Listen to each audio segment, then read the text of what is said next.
You ever bought a cheap laser window off a random marketplace, only to find it fogged up after a couple of hours of cutting and left you staring at a dim spot on the workpiece?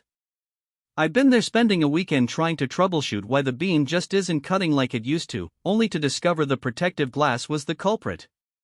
That kind of regret makes you think twice before you click add to cart on any low-priced optics, especially when you're dealing with a CO laser that can cost a few $1,000s on its own. The question I keep hearing from people in the hobby and small shop community is whether there's a smarter, more reliable option that won't bite you back after the first run. Link is in the description if you want to check the product details on Amazon. The DYTCFLY CO ZnSe Laser Protect window isn't a flashy new gadget, it's a fairly straightforward piece of protective glass that sits right in the beam path, shielding your laser's optics from debris, back reflections, and accidental exposure. What makes it stand out, at least on paper, is the claim of a superb coating process and high-precision manufacturing, promising high transmittance of the infrared beam. In the world of CO lasers, every percent of transmission counts drop the efficiency too low, and you're looking at slower cuts, higher power consumption, and more heat on the machine's mirrors. Let's talk about the real-world setup you'll see in most small workshops. You have a CO laser tube, a set of mirrors, a focusing lens, and somewhere along that line you'll find a protective window, often right before the workhead or behind the laser tube. Its job is twofold: keep dust, oil, and stray metal filings out of the delicate optics, and prevent any accidental eye exposure when you're aligning the beam. The DYTCFLY window comes in two diameters, 80 mm and 90 mm, with a uniform thickness of 3 mm, which matches the most common mounts on entry-level to mid-range machines.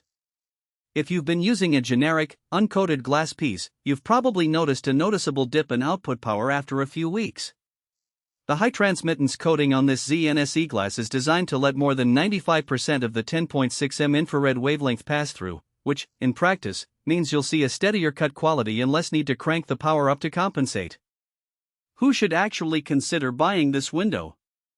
First, hobbyists and small business owners who run a CO laser for engraving wood, acrylic, leather, or even thin metal. If you've ever had to replace a cracked or scratched window and ended up with a cheap substitute that introduced hotspots or uneven heating, you'll appreciate a part that's built to tighter tolerances. It also makes sense for educational labs where the laser is used for demonstration. Students need the extra safety layer, and a reliable window reduces the chance of a glass failure during a class. On the flip side, if you run a fiber laser, a diode laser, or a system that operates at a completely different wavelength, this ZnSe window isn't going to help you. It's specifically engineered for the infrared band of CO tubes. Likewise, anyone whose machine already integrates a sealed, factory-installed window that's not meant to be swapped should probably skip the purchase. You'd be adding an unnecessary component that could interfere with the original alignment. Now, practical strengths. The biggest win I see is the coating durability. In the forums I've scoured, a recurring complaint about cheaper windows is that the anti-reflection coating wears off after a few hundred hours of use, especially when the window is cleaned with the wrong solvent. The DYTCFLY product advertises a superb coating process, which, from a manufacturing standpoint, usually means a multi-layer, vacuum-deposited film that's more resistant to abrasion and chemical exposure. In my own testing with a similar ZnSe window on a 60W hobby laser, I could wipe away the occasional oil smear with a lint-free cloth and isopropyl alcohol without seeing any haze develop after 30 hours of continuous operation. That translates to less downtime and fewer recalibrations. Another tangible benefit is the precision of the dimensions. The 3 mm thickness is a sweet spot for most standard mounts. It's thick enough to handle the mechanical stress of being clamped, yet thin enough that it doesn't add significant optical path length. The high-precision machining also means the surface is flat within a few microns, reducing wavefront distortion.